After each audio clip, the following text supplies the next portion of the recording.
po, bakit merong service invoice, meron din naman pong sales invoice po.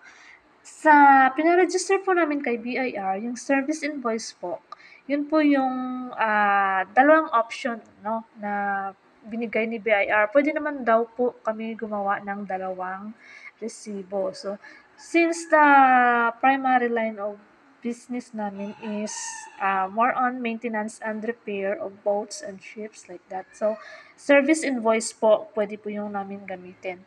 And then sa sales invoice, sales or cash invoice po, yan din po yung gagamitin namin since the secondary line of business po namin is yung magtitinda po kami ng spare parts, goods, or yung mga makina po, ganun, sales and goods, selling of goods and parts, ganun.